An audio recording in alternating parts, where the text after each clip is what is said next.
Good day, everybody. I hope you're doing well. I'm here with Adrian Day in the beautiful city of Quebec, and I thought I'd grab him for a moment and ask him a couple of questions about streaming and royalty companies. So, Adrian, can you tell us a little bit about what they are and why do you like them so much? Yeah, well, thank you, Mark. I'm a big proponent of the royalty streaming model, and I'm going to just say royalty going forward which will incorporate streamers as well until we get into the nitty-gritty. You know, the essence of a royalty company is a royalty company will give money to a mining company. It might be a miner, a development company, an exploration company. They will give money to that company, and in return will earn a percentage return off the top, normally in perpetuity. So you might give $100 million to a small development company, and in return, the company will get a 1.5% royalty on all of the gold that's produced. That's the essence. Now, there's all sorts of permutations that you can have. Some royalties have caps on, some royalties have step-ups or step-downs, in fact, so that after X amount of ounces has been produced, the royalty changes from 1.5 to 1.2, etc. We can get into that, but there's all sorts of permutations and computations, but that's the essence. The essence is that you give money to a mining company and in return get a cut off the top. With a stream, it's a little different. You give money to the royalty company, and in return, you get the right to buy X amount of the gold or the silver at a very much reduced price. So it might be 25% of the spot price is what you pay for the ounces. So that gives the mining company ongoing revenue, but the royalty company, the streaming company, gets that benefit and that discount. But when you think about it, whether it's a royalty or a stream, the essence is it's a financial transaction. And the royalty company, and this is the key to them, the royalty company is not taking the risk that the mining company is. So dealing with environmental issues, dealing with government regulations, if the government decides to increase taxes on the mine, if the pit wall collapses, if there's protests at the mine that have to be dealt with, all of these things, the royalty company does not have to pay for all of these things to get fixed. And so because of that, it's a very, very low risk model. Right. Now, obviously, if something goes wrong with the mine and it never comes into production, like say Pascua Lama, then obviously the royalty company does generally, and we'll get into that later, but generally the royalty company does not get the return, but they're not the ones spending tens and tens of millions of dollars over years and years and years lobbying governments, doing engineering studies to try to make it acceptable to the government and so on and so forth. All of that money is spent by the mining company, and the royalty company forgoes the revenue, but is not spending additional money.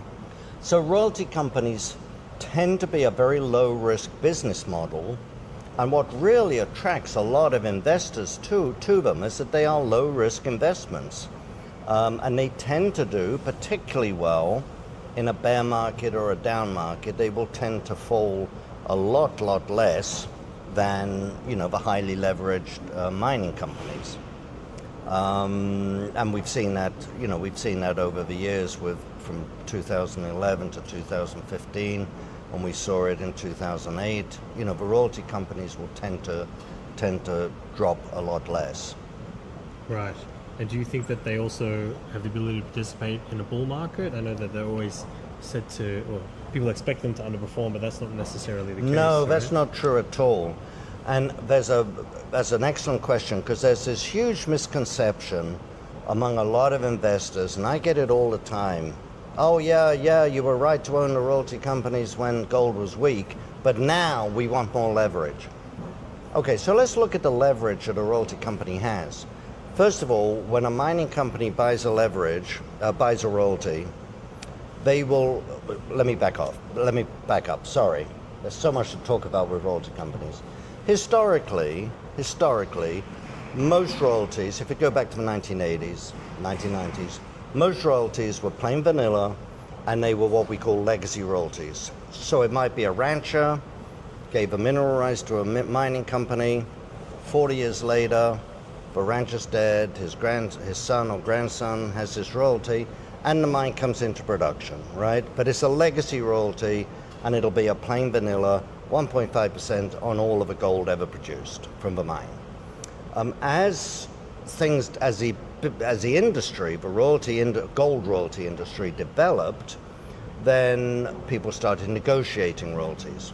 And most royalties today would be negotiated. So let's look at when a company, like let's just say Franco or whatever, when a company negotiates a royalty with a mining company, they will always negotiate that royalty on all of the surrounding ground that the mining company owns. So the mining company might own a bunch of ground around a core area where they found a deposit perhaps, but you don't just get the royalty on a deposit, they will always take the royalty on all of the surrounding ground. Now, because maybe no work has been done on that, the mining company, who's on the other side of a negotiation, is not valuing that very highly. That's never a stumbling block in a negotiation. You know, we don't want to give you a royalty on all this barren land that we haven't looked at yet.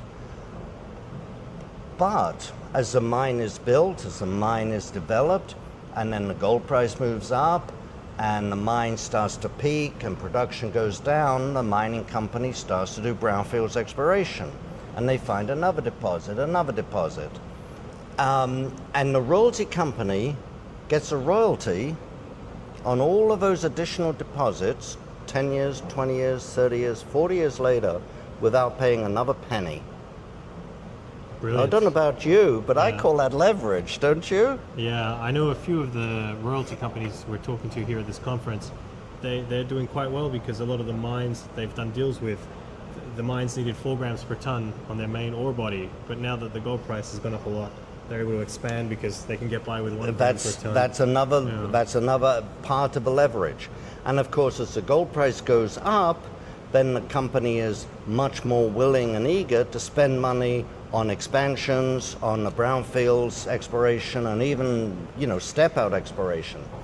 And so again, all of this is covered by the royalty agreement, and the royalty company has to pay nothing for it. I remember talking with David Harquell, who at the time was the CEO of Franco-Nevada. He's now the chairman. In fact, he's just moved to chairman emeritus.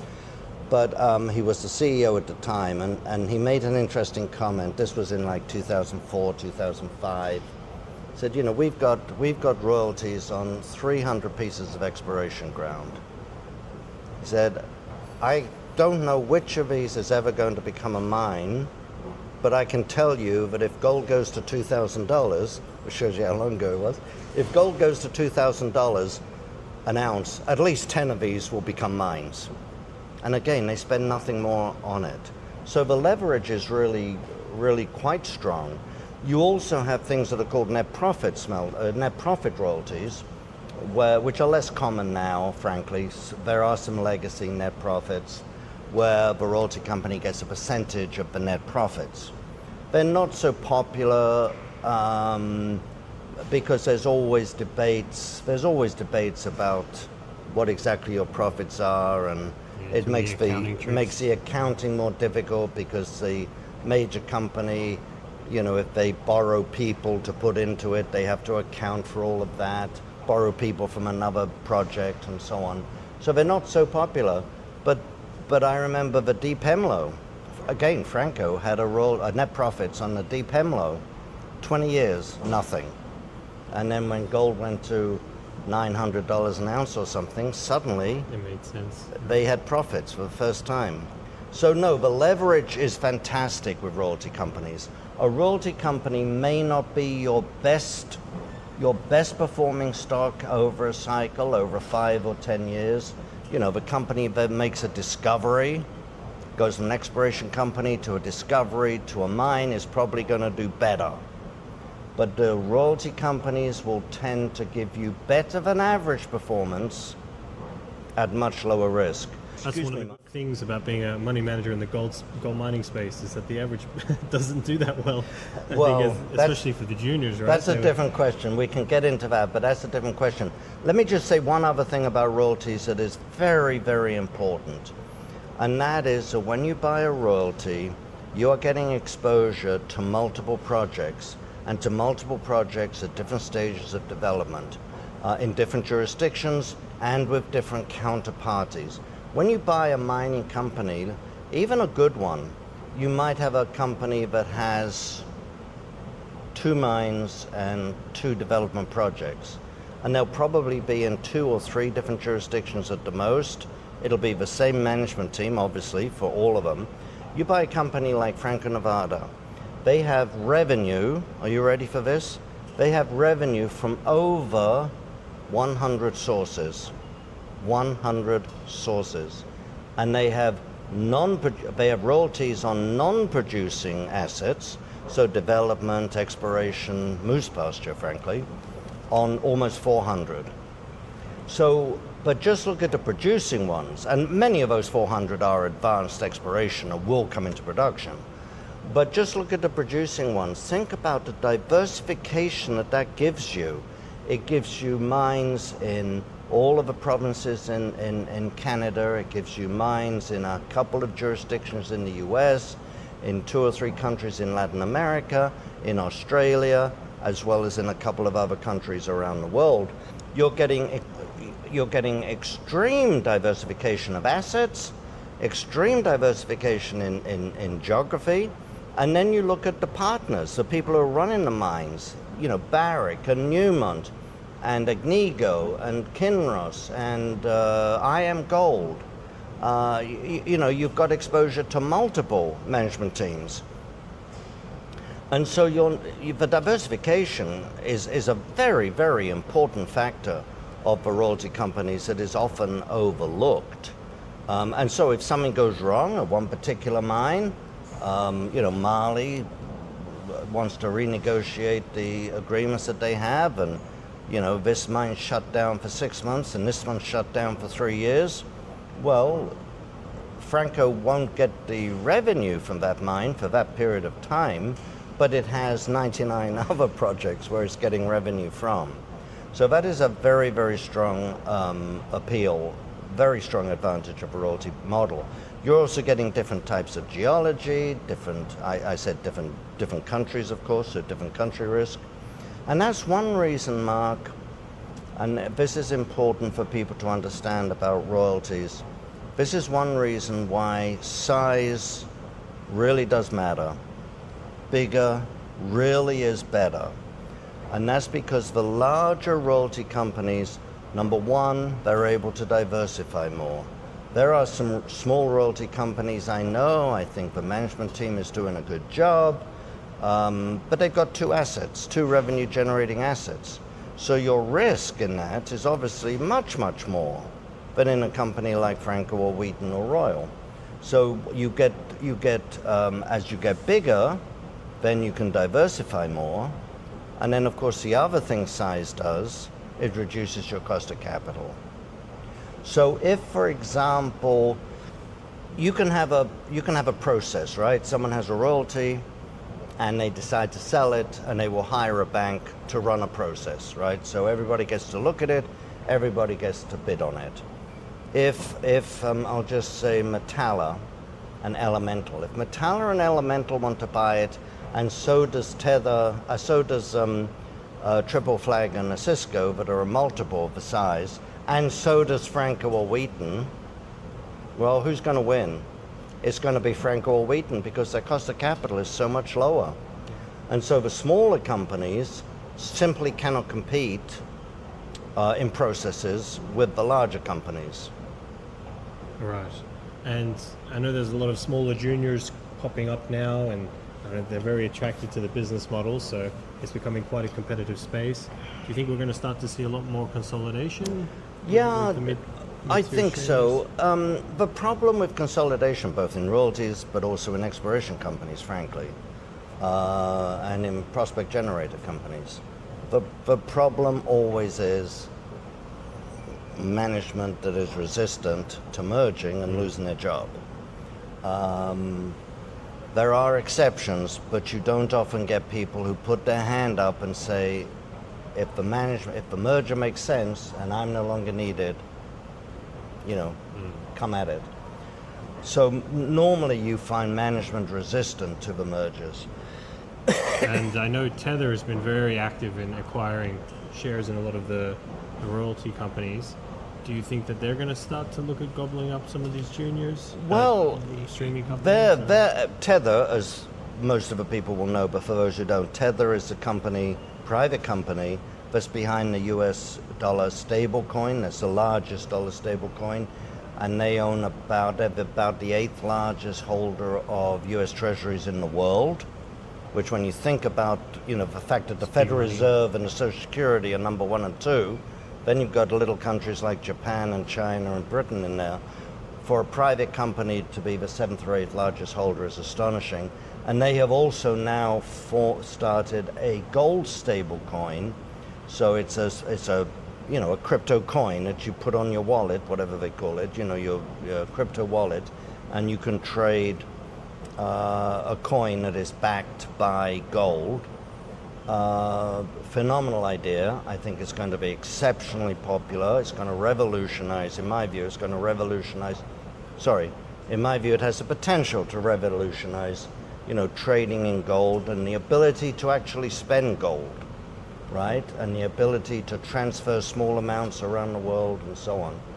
But so they are buying gold to back their gold stablecoin, as well as a small percentage of the backing for the US dollar stablecoin. They have also become very attracted to the royalty space. And their idea was to consolidate. And I don't think they appreciated, fully at the beginning, perhaps two things. One is that a lot of the royalty companies, even the smaller ones, are trading at a premium to NAV, and then to NAV. And then the second one, I don't think they appreciated just how much resistance from management teams there would be. So their original idea of they bought into Elemental, they control Elemental, and they did that by doing private transactions on some big blocks.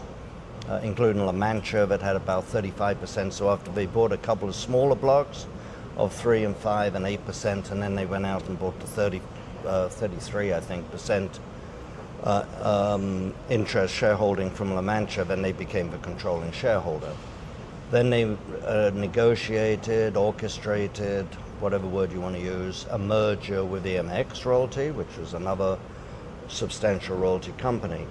The consolidation seems to have stalled a little bit after that, and Tether is now taking stakes itself, not through Elemental, but is taking direct stakes in other companies like Metalla that we mentioned, like Gold Royalty, and is buying those stakes in the market.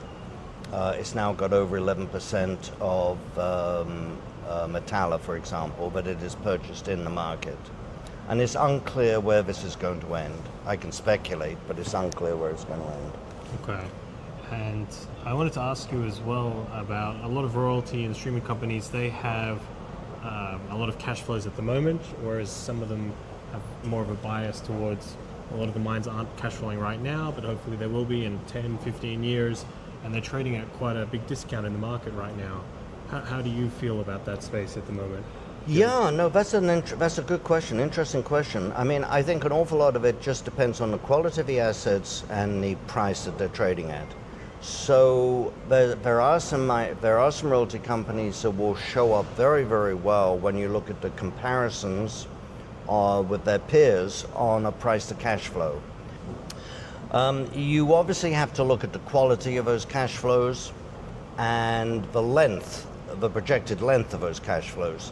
So if you've got a company that might have a lot of cash flow coming in and is trading at a very low price to cash flow, but two of the mines are going to run out in the next couple of years, and two of them are in Niger and Burkina Faso, that obviously isn't quite as valuable as a company that doesn't have the cash flow today, but next year will have the same amount of cash flow from a top tier mine in Ontario, for example. So you've got to look at the quality of a cash flow and how long it's going to last. But to me, both can be attractive. I mean, you don't want a company, typically a company with cash flow today will trade at a higher multiple than a company with less cash flow today, but future cash flow. And that is what you would expect. But you don't want to buy a company with a lot of cash flow today, but the cash flow is going to diminish over the next 2 or 3 years and they have nothing to replace it. On the other hand, you can have a company with modest cash flow today, but with with attractive royalties on some world-class assets that are not yet in production. And you look at a company just to take an example, because looking at examples is always a lot easier. Look at a company like Metalla. Now they've got, if you looked at them last year, they would show up very close to the bottom, if not the bottom of the rankings on price to cash flow. In the last 12 months, their cash flow's increased. They've got a nice little royalty on TZ in Brazil, which ramped up and is now in production. Now it has ramped up and is in production. And they've got a couple of royalties on some other producing mines. Endeavour mine in Australia has come back into production. They have revenue from that, and that's in a ramp-up phase. So they're now beginning to ramp up their cash flow. But to me, the real key is the royalties on non-producing assets. They've got a royalty on the Gosselin deposit, which is adjacent to IAMGOLD's Côté. IAMGOLD owns the whole thing, and IAMGOLD's original plan was to have a Côté pit, start from the bottom, move up. IAMGOLD has a little bit of a royalty on the northern part of Côté, and then in several years from now, move over into Gosselin. They're now looking at doing they're in the middle of a comprehensive study of the whole mining plan, and the probability, well, let's say the high possibility, but maybe probability, is to actually combine the two deposits and mine the whole lot as one. That means that Metalla's royalty on Gosselin will come forward. So, but that's a huge mine, a fabulous mine and a huge deposit. They've got a royalty on the Copper World, Hut-based Copper World in Arizona. It has just recently found a partner, a Japanese company, to put up half the capital and get the offtake. So that's advancing very nicely. They also have a royalty on the Taca Taca deposit, First Quantum's Taca Taca copper mine in Argentina, one of the biggest and best undeveloped copper mines in the world. Originally, we were thinking it wouldn't come into production till maybe 2035 or 2036. So the market was giving them essentially no value for that. But now under the new Argentine government and their fast track program, which First Quantum's in that program now, that could come into production, maybe in 2031, 32. Still, from the point of view of most investors, that's a long way off. And importantly, from the point of the analysts who do their discounted cash flow models, right? Yep. Cash flow from 2034 for 30 years, how much value do they give to the cash flow in 20 years' time? I think it's zero, right? It's effectively zero. So, I don't know about you, but the cash flow from a world-class copper mine in Argentina run by First Quantum in 2045 is not worth zero. It's worth something. Because if it's worth zero, I'll buy it from you today. Yeah. So it's worth something. So the discounted cash flow model is flawed when it comes to really long life assets. So you have an asset that's not going to start production for, let's just say 8 years to be conservative. I mean, it could be 10 years, but let's say 8 years. And it's going to go to 40 years. That's a huge mine, and a royalty on that is really worth something. But in the analyst NAV models, it's worth very, it's very very little. strange. They're punished when they do the NAV calculation, and then they get discounted in the market because the cash flows aren't in the here and now. Yeah. And then, I mean, I look at that and I go, well, I think the commodity prices are going to be a lot higher in 10 years from now. So, you take that into And so account a too. lot depends on what you want, but there's two things I'll say. One is, that's a real asset, but it's not being appreciated. Those are real assets. Those are real assets that are not being fully appreciated or properly appreciated in the market. And so you're able to buy those assets for less than they are genuinely worth. And as you get forward, as each year passes, then these companies have milestones. I mentioned Hudbay with the Japanese partner. Well, the big question always was, Hudbay can't afford to build this mine. Hudbay can't afford to build this mine. Well, then they do the joint venture, and Hudbay can afford to build a mine, and the value starts to come forward. Taka Taka gets approved for the fast track process in Argentina. Suddenly that looks as though that's coming closer. And of course, as each year passes, it becomes closer anyway. And another very important thing about these royalties, and I'm talking now about Metalla, but these royalties on very large projects, for most of them, someone else also owns a royalty on that asset. So you look at, again, we're talking about Metalla, look at Franco-Nevada. Franco-Nevada also owns royalties on Copper World, on Taka Taka, and on Cote Gosselin. And in fact, Franco's royalty on Cote Gosselin, which they bought last August, was the largest. They paid 1.4 billion for a royalty, largest ever royalty transaction in the gold space. And what do you think they talked about on their conference call? They've just spent $1.4 billion on an 8% royalty. What do you think they talked about on the conference call? 50 minutes out of the hour was talked about how Cote and Gosselin were going to go on for years. Well, now you've got a major royalty company that's endorsing the royalties of the smaller. And as it gets closer, then, IM Gold puts out news, Franco talks about it, and all of that resolves to the benefit of the smaller company. Wonderful. I should mention that none of the names mentioned here are recommendations.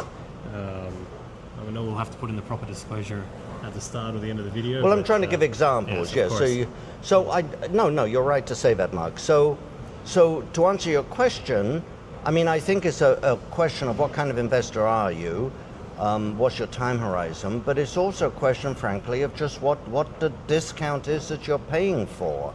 And so when a company like Metalla, now this has changed now, and again, it's not a recommendation, if you look at a company like Metalla trading, let's say 6 months ago, trading below the analyst consensus NAV, which we think is grossly undervalued, understated, Yeah. then you have a bargain buying a stock that doesn't compare well on current cash flow. On the other hand, you can look at a company that compares very attractively on current cash flow, but you look into it and you say, oh my gosh, this is in Burkina Faso. Oh my gosh, this mine's going to expire, deplete in 2 years. And you suddenly say, well, that one is not attractive, even though on the surface it looks it. This one is attractive, even though on the surface it doesn't look like it. Absolutely. It's an interesting space right now, and I'm curious how it's going to change over the next 5-10 years. I mean, we're seeing big bubbles in all kinds of different sectors, and if gold really starts to run, it's going to be interesting to see what happens to the valuations of these royalty companies. Well, let me say two things on that. First of all, we'll talk about the valuation in a second, but the first thing is how it's changed, how it's going to change. It's really fascinating to me to see how the royalty space has changed and developed and progressed and adapted to changing circumstances, changing needs of the partners, the people who want to sell the royalty, how it's changed over the years. Again, when I first got involved in, there's been royalties in oil and gas in particular for decades and decades and decades. And in fact, The first gold royalty company, Franco-Nevada, was founded by two people, Pierre Lassonde and then Seymour Schulich. Seymour Schulich, he came from the oil and gas business. And he had the brainwave one day, you know, the best brainwaves are the simplest. Well, wait a minute, why are there no royalty companies in the gold business? You know, I mean, it's a simple question, right? It's very common in other businesses, particularly oil and gas. Why not in gold? And so, and as I say, at the beginning, all of the royalties was simply buying legacy royalties. You know, you just went out, and that's how oil and gas was typically. You buy an existing royalty. So the rancher's son doesn't want the royalty, needs the money, whatever, and you buy the royalty off him. It's an existing royalty. The beauty of royalties, by the way, I didn't mention this, but the beauty of royalties is that they're attached to the ground, they're attached to the land.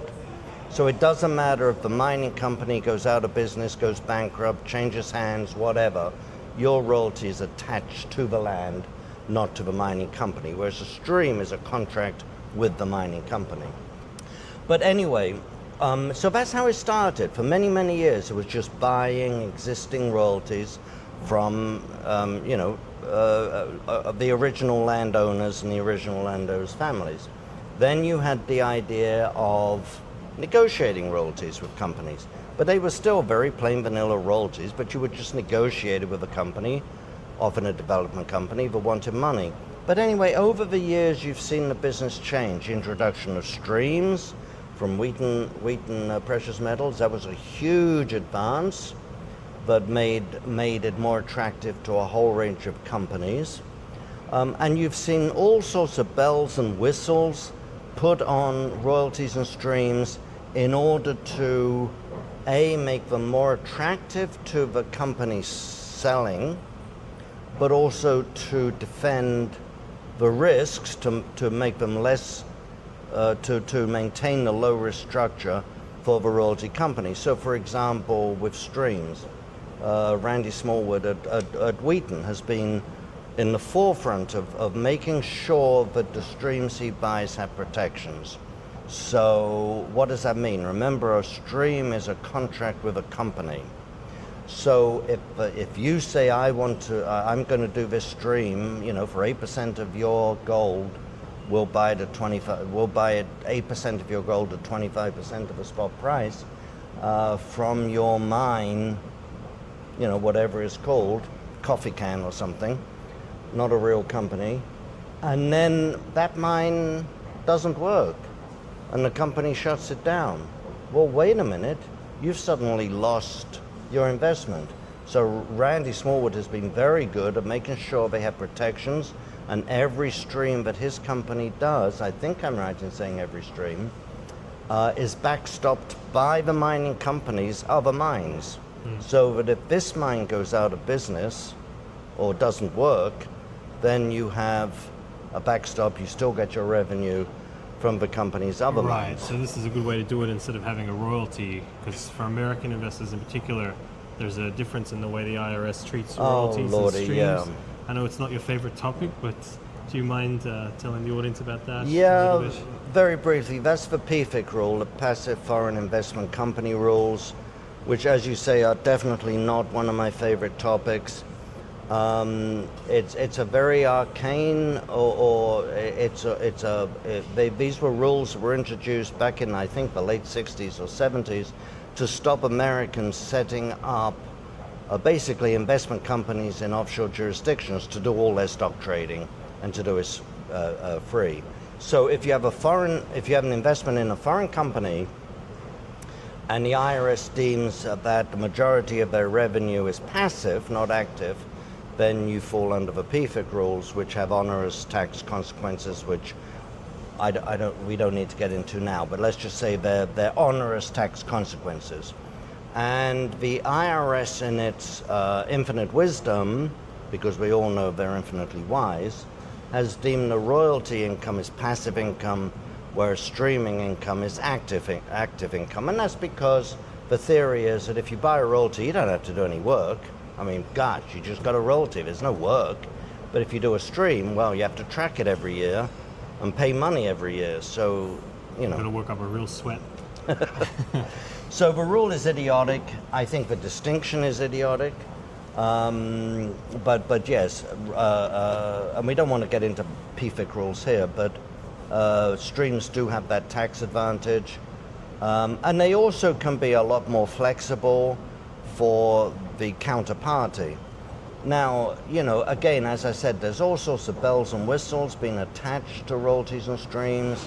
They might have caps, they might have step-ups or step-downs, you know, a company, and a lot depends on the company selling it. What are they needing?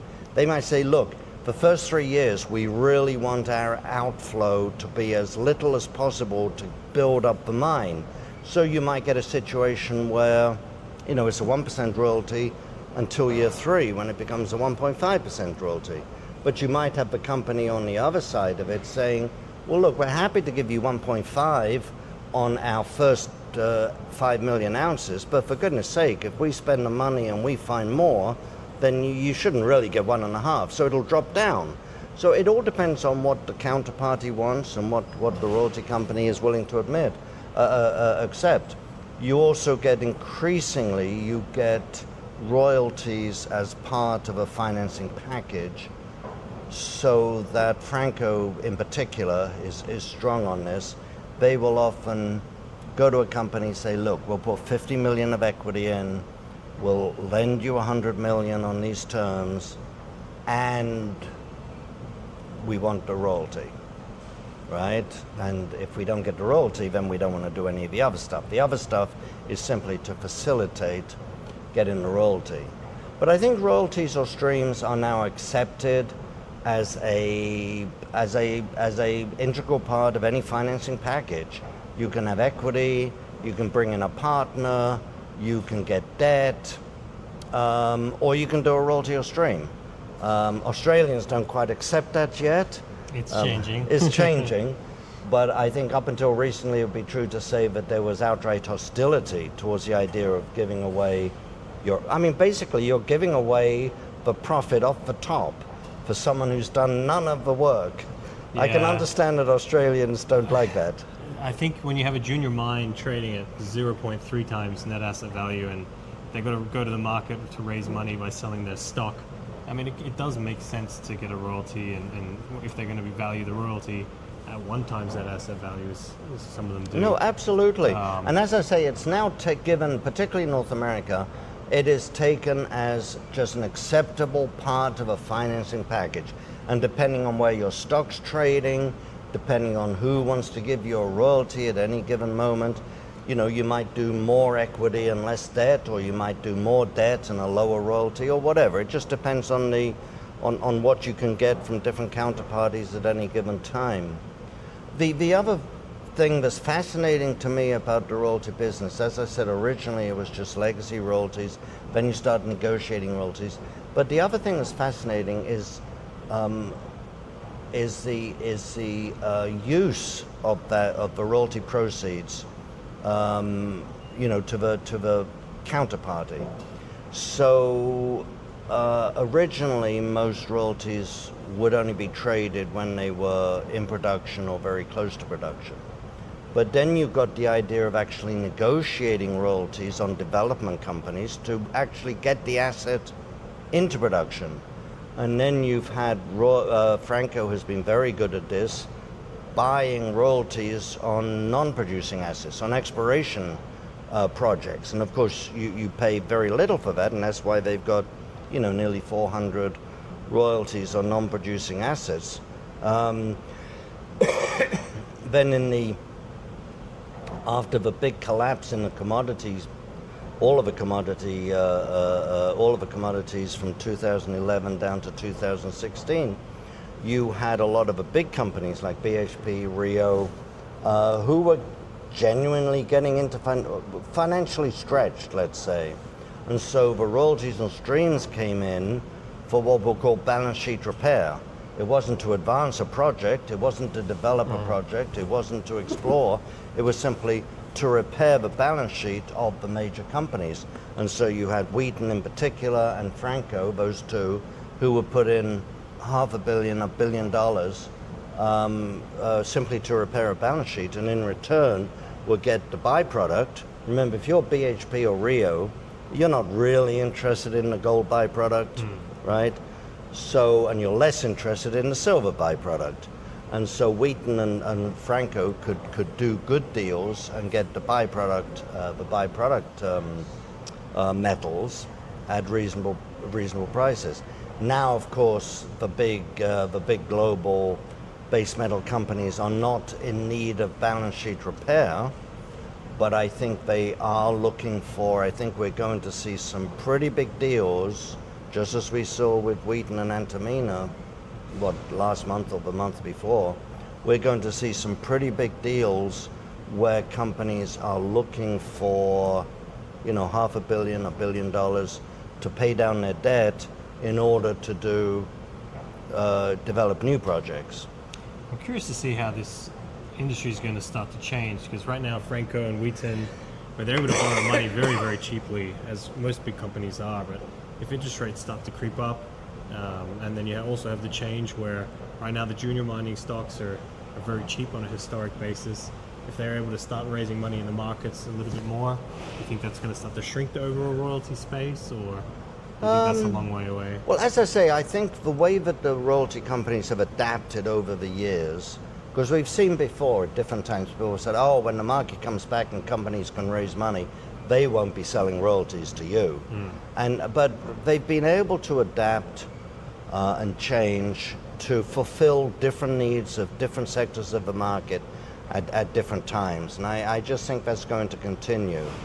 You were one of the early investors into Franco as well, right? Yeah, 1985. You want to tell the audience a little bit about how that went down? Well, it's interesting because I knew Pierre Lassonde at the time. He was a bit of a mentor to me. He very kindly, when I was writing on investments, he very kindly offered to look at stuff that I was writing before we published it, so as not to make me look like a fool, which was very nice of him. Always good to have. Always good to have, especially if it's Pierre Lassonde. But they started this company, Franco-Nevada, which originally was not intended to be a royalty company.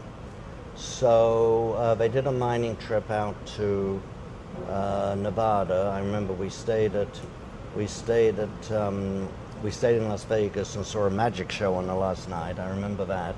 But we went out and we flew the Carlin Trend. The Carlin Trend, of course, is that fabulous trend in Nevada, second only in terms of production to the Witwatersrand in South Africa. And it's fabulous flying up, because you fly up this trend, but it's dotted with mine after mine after mine after mine along this trend. And so I remember standing on top of some hill somewhere, I forget the name now, but Pierre was waving his arms saying this was going to be the next big mine. Still not in production. But in the meantime, Seymour had this brainwave, and true story, read in the local newspaper, the Clark County Gazette or whatever, Las Vegas, what's it called, Las Vegas I have no Review idea. or something. Saw a little ad about a little article, about this couple getting divorced. And Seymour realized that this couple was the couple that owned the royalty on Goldstrike, Barrick's new mine in Nevada.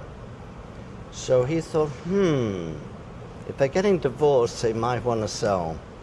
So they bought the royalty on Goldstrike at that point, did not overpay for it. Pierre, in his humility, has said we were more lucky than smart. But I think to be lucky, you have to be smart. So they bought the royalty, and as I say, the rest is history. That became a fabulous royalty on the Goldstrike mine, which was, of course, the foundation of what was then called American Barrick. Later became Barrick Gold, later became Barrick Mining. But that was the foundation of Barrick, and that was the foundation of Franco-Nevada, because then they said, wow, these royalties, this is a good business. Let's see if we can find some more of these. Wonderful. All right, well, Adrian, thanks for taking the time with me now. Thank you. I think I asked everything I wanted to. Is there anything you think I should have covered? Or? No, we didn't really talk much about, I guess, we did talk a little bit about the difference between the little companies and the bigger companies. As I say, size is important, but it's also important to realize that as a junior company grows and can diversify their asset base from 1 or 2 sources of revenue to 4 or 5 sources of revenue, and at the same time reduce their cost of capital, get access to a credit line.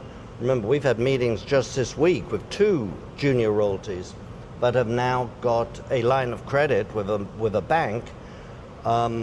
That's a huge step for a junior company, because before then, if you want to raise money, you have to tap the markets and dilute the equity. Now you've got a line of credit for 20, 30, 40 million dollars. You pay for it, of course, but it's money that's available when you find an asset you want to buy. So that's a game changer for the juniors. But as they grow and they diversify their revenue stream and they lower the cost of capital, then the company gets re-rated and the valuation multiples tend to be higher. And so there is an advantage in buying juniors if they're cheap enough and you think they're going to grow. The only other thing we didn't discuss, Mark, but we should, you mentioned it and I said I would get to it, but I didn't, and that is the valuations. A lot of people will look at the valuation of, let's say, Franco-Nevada and say, oh my gosh, 84 times cash flow? Are you kidding me? 5.8 times NAV? Are you kidding me? So it's important to realize why these companies trade at such high multiples. And I hope we've explained that during this interview, why the multiples are high. And the thing I always do is let's look at the multiples of a particular company over its own history. Let's compare Franco-Nevada's multiples today relative to its multiples 3 years ago, 5 years ago, 10 years ago. And if you do that, you find that the price to cash flow, the price to NAV, they're not at the all-time lows by any means. I'm not pretending that. But they are well below their historic average.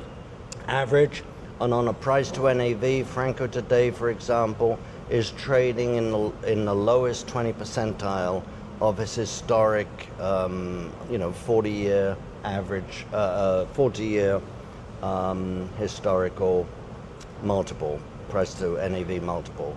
So I'm not going to say that these prices are the sort of things, these valuations are the sort of things that Ben Graham would bend over and pick up in the street. But there's certainly reasons for multiples to be high, and they are lower today than their historic multiples. Wonderful. All right, well, thanks, Adrian. Thank you.